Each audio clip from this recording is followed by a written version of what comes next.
The top tools and apps for getting more work done from home. Working from home is a mixed blessing. On the one hand, you'll now have the freedom to work from the comfort of your own four walls. You can drink as much coffee as you like, and you don't have a commute. But on the flip side, you're surrounded by distractions. You can't easily speak to your colleagues, and you need to manage your time entirely by yourself. That's where the top apps and gadgets can come in handy for helping you to do more. Let's talk about some of the best. Asana. For managing big projects with a team of collaborators, tools like Basecamp and Asana are invaluable. Asana will let you create new tasks, assign people, and share updates with collaborators. You can add attachments too, and there are apps available for all major platforms. Slack. Slack is essentially WhatsApp for teams. Sending an email to ask small questions is time-consuming and certainly not optimal.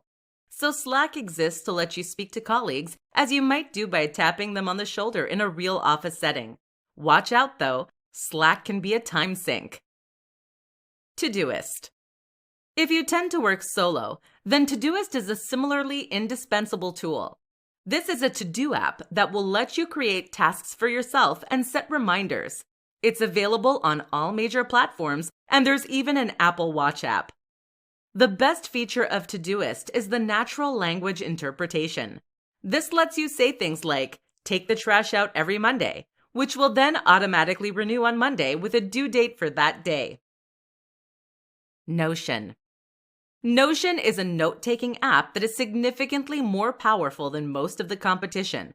That's because each note can become a database, a flowchart, or a page. You can embed images, videos, and even websites. And you can even export your notes as HTML websites. The whole tool is far more like a content management system in terms of what it can do, and many people refer to it as their second brain. Freedom. For those who struggle not to get distracted by the web without a boss breathing over their shoulder, Freedom is an app that lets you block specific apps and web pages. That means you can't access Facebook during work hours, which can instantly quadruple your work output.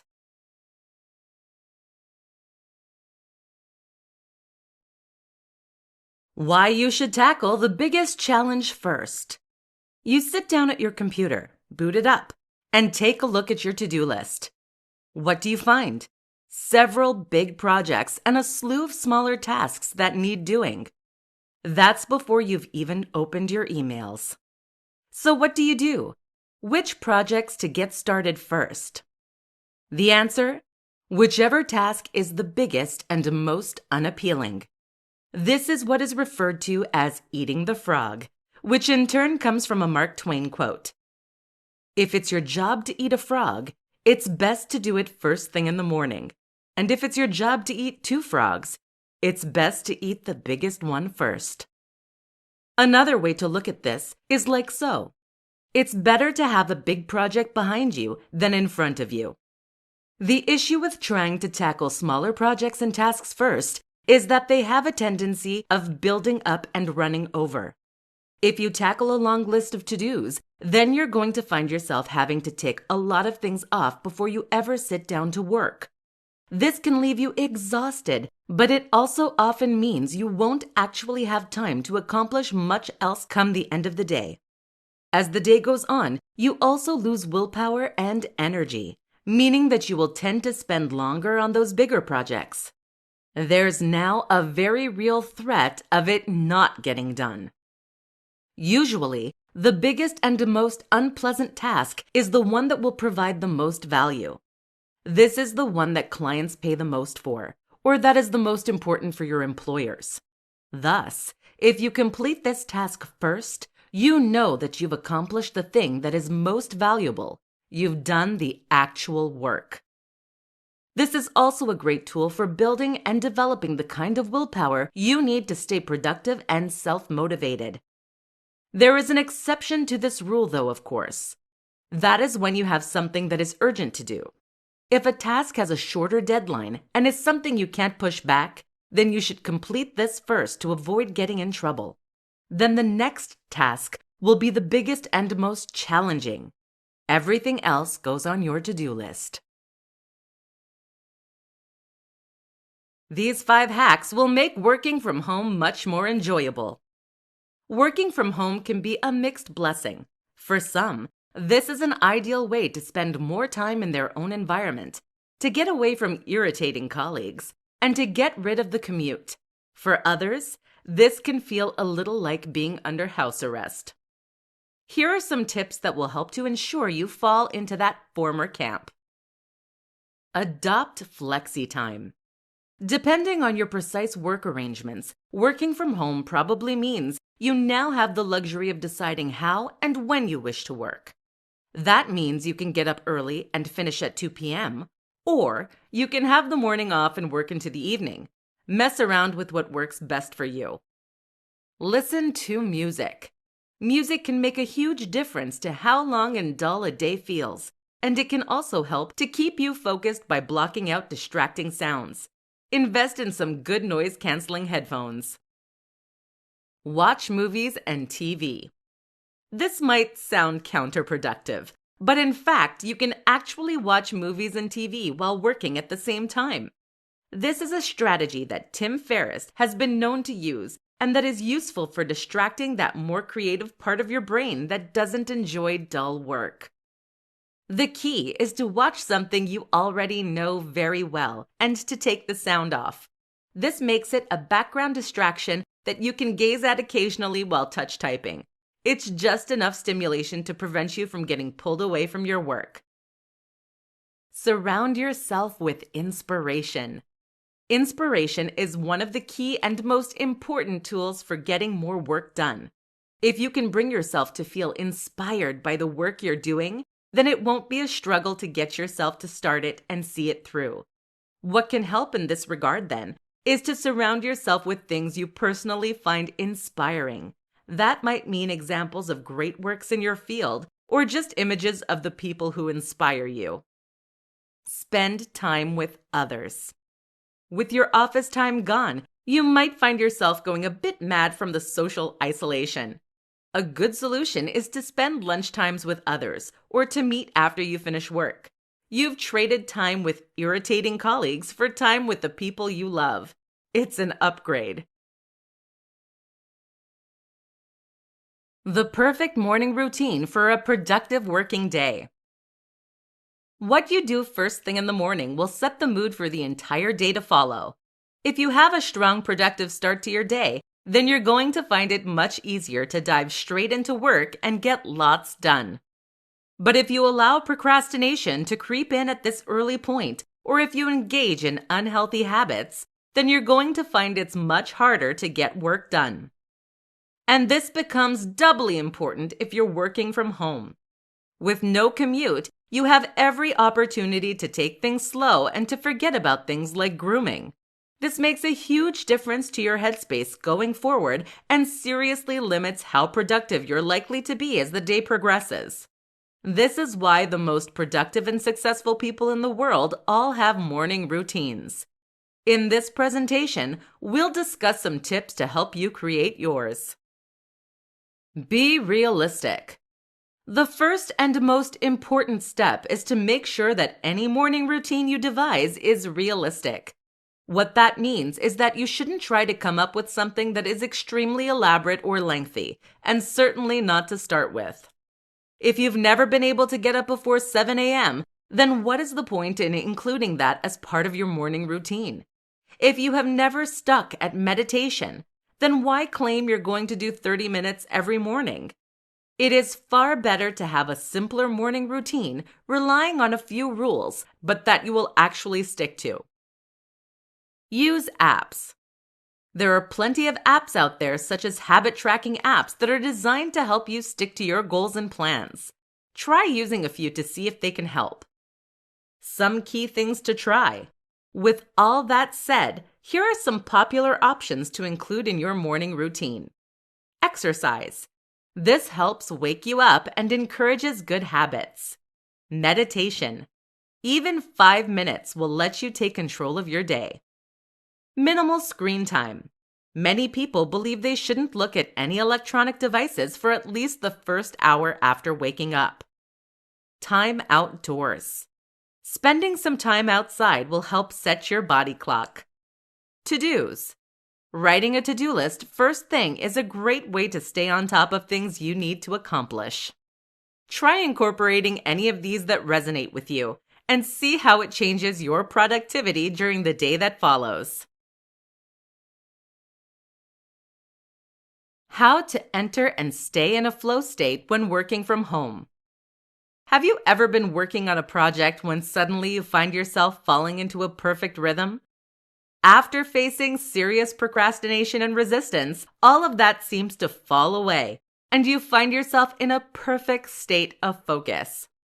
That's when the real work gets done. Without distractions, you are able to stay on task and plow through what you need to get done. But there's more to it than that, too. According to psychologists, flow states allow us to perform our very best work on a consistent basis. We can tap into reserves of productivity and even creativity that are normally inaccessible. So how do you get into this state? Let's take a look at some strategies and tips that we know to work. Rest. The first tip is to ensure that you start the day in the best way possible. That is to say that you shouldn't be overtired or stressed. Make sure that during your downtime, you rest properly so that you can return to work feeling recharged and effective. Sensory deprivation. Our brain has two attentional networks. There is one that is responsible for our internally directed attention, what we choose to focus on, and one that is dictated by external cues that grab and hold our attention. In order to stay on task, then, you need to block out these things that would normally try to pull you away from work. That means a level of sensory deprivation, which you can often accomplish by listening to music or white noise on headphones. Using a large monitor can also help, as this will take up more of your field of view. Inspiration. What many people don't realize is that their productivity is determined more so by their emotion than by logic. In other words, you will find it easiest to be productive when you actually feel interested in and excited by the work that you're required to do. A great tip is to look at examples of the kind of work you intend to do in order to see how it looks best. Just start. Finally, a last tip is to simply start doing whatever it is you need to do. Don't worry if you don't feel inspiration right away, or if you find yourself resisting your need to work. Just plow through and keep going, and eventually you'll fall into a groove. How to deal with small tasks and prevent overwhelm. Often, it is not the biggest tasks that create the most stress for us. Big tasks loom over us, but they are simple and easy to understand. Instead, then, it is the smaller tasks that typically leave us stressed and overwhelmed. More specifically, it is when lots of small tasks build up that we can often find ourselves feeling snowed under and unsure of where to start. General advice is to tackle the biggest and most ugly project first in a working day. This is referred to as eating the frog. This is good advice as it means you can focus on providing value and getting work done rather than getting bogged down with administrative tasks. But if it means that you never quite cross those tasks off, you end up with a building pressure. There are emails to send, bills to pay, letters to open, broken web pages to fix, and all of this plays constantly on your mind even during your time off. This is what Tim Ferriss refers to as an open loop. That is any task that remains incomplete and meanwhile causes you stress and anxiety. So what is the solution? First, we will apply what is known as the 1-minute rule. That rule tells us that if a task takes just 1 minute, then we must complete it there and then. Too often, we put off tasks because we find them stressful. If it means emailing a client who is traditionally a little grumpy, for instance, then we might put off doing so because we don't want to have to deal with them. But these tasks aren't going to go away. And if it takes just 1 minute, then it's going to realistically interrupt your day or prevent you from doing the real work. So just do it. This is a fantastic habit to get into. An exception, caveat to this rule is that you shouldn't let 1-minute tasks pull you out of your deep work. Switching between tasks takes a lot of mental energy, meaning that productivity is always lost. The solution? Simply shut off notifications and other distractions to make sure that you will not even know about the task until you unplug. Finally, any tasks that take longer than 1 minute should be added to a to-do list. You can then set aside a designated time to work through these every day. How to deal with loneliness and social isolation when you work from home. If you have made the decision to work from home, then there is a good chance that you're someone who considers themselves to be an introvert. As such, you are probably more than happy to shut yourself away and to work on things you find rewarding. But even for an introvert, this can sometimes become a little lonely and isolating. And meanwhile, if you're an extrovert who has been forced to work from home through no choice of their own, it can be excruciating. In this presentation, we'll look how to deal with the loneliness and social isolation that comes with working from home. Find other ways to socialize. The first and most important way to ensure you don't go mad working from home is to try to find other ways to get your stimulation and engagement. For instance, if you're stuck at home with your family, you can take lunch with them in order to make the isolation a little more bearable. In fact, this is a huge upgrade. Instead of being forced to work alongside people you don't really know all that well, you are now spending time with people you actually love. You can also get on a video call with a friend or coworker using Zoom or Skype. For group video calls, a great app you could use is called House Party, which is available for iOS and Android devices. Work together on projects. If you're self-employed, then finding ways to work with others, especially friends, can make a big difference. Collaborating on a project with someone you get on well with is extremely rewarding, and it's a fantastic way to strengthen your friendship. Go out. Again, this isn't always possible, but where you can, why not go outside and work? Working from home doesn't have to mean working from home in the literal sense.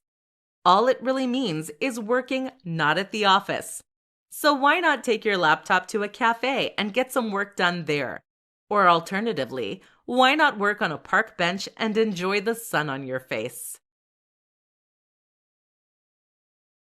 How to create a highly productive work environment in your home office. If you're working from home, you need to think carefully about the environment you're going to be working in. You're now not only responsible for the work you do, but also for your surroundings. This is important, seeing as the space you work in can drastically impact on your ability to stay focused. Now you have the opportunity to create a space that is perfectly conducive to your work style and that will help you to feel inspired, motivated, and comfortable.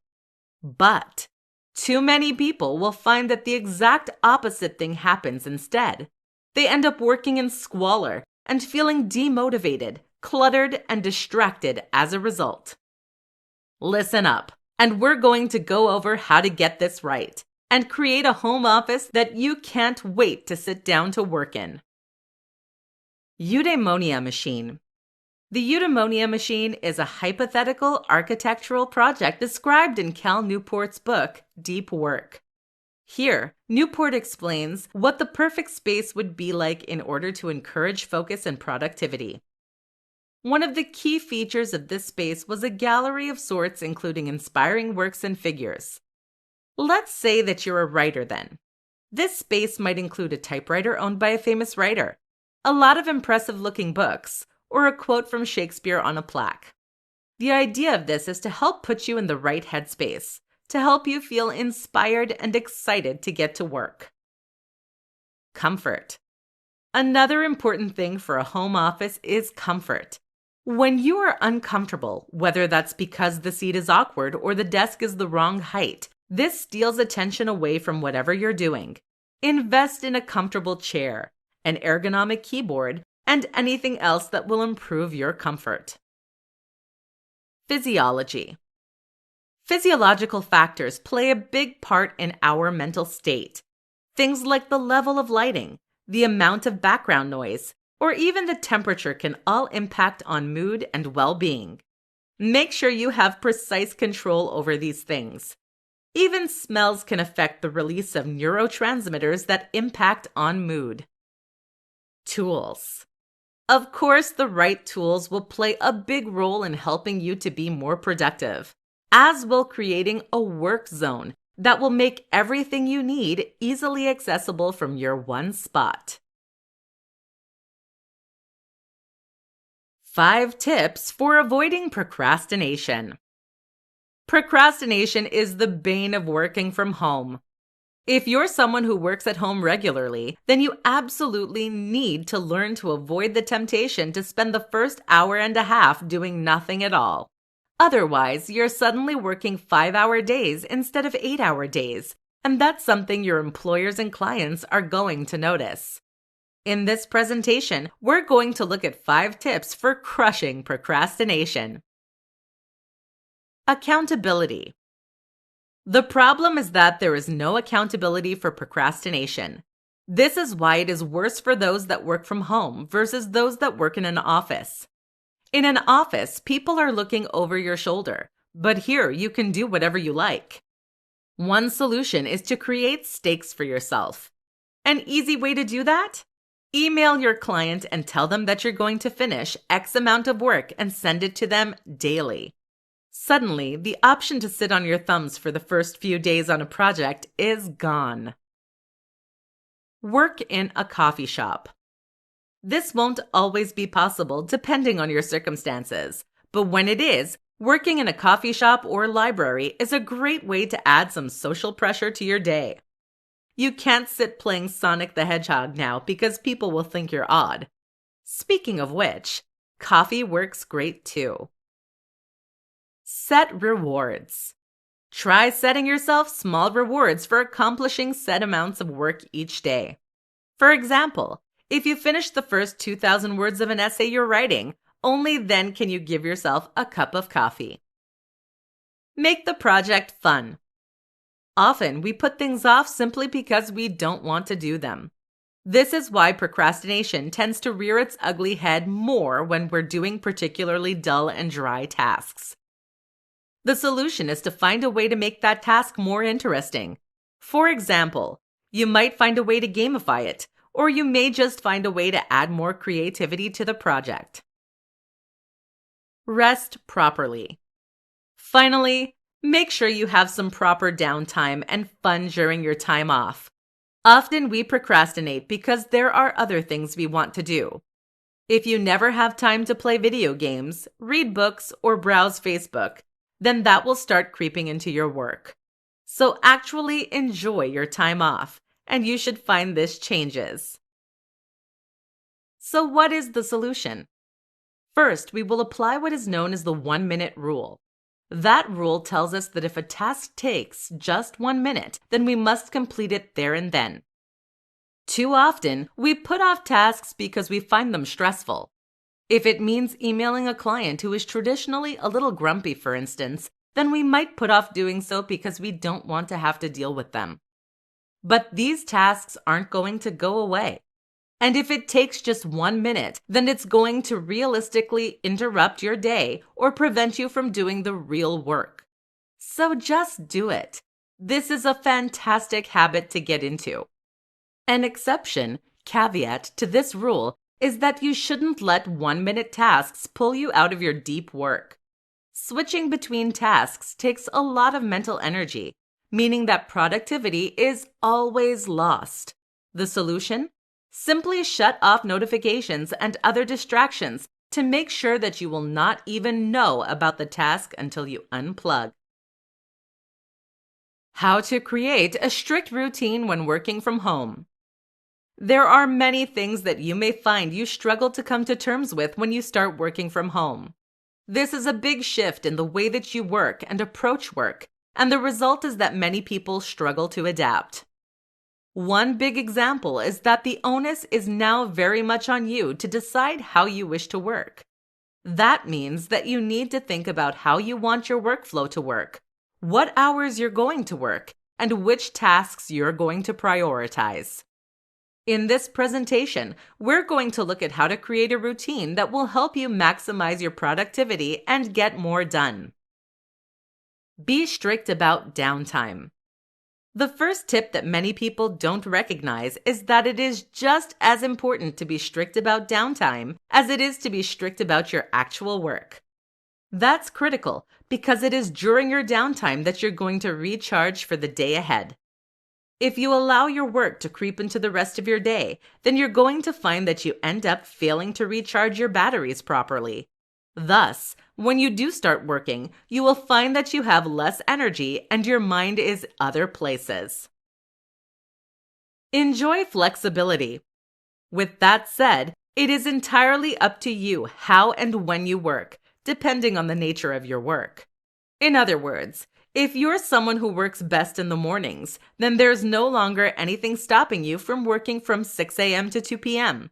Alternatively, you can work an extra 1.5 hours every day and then take Fridays off. See what works best for you.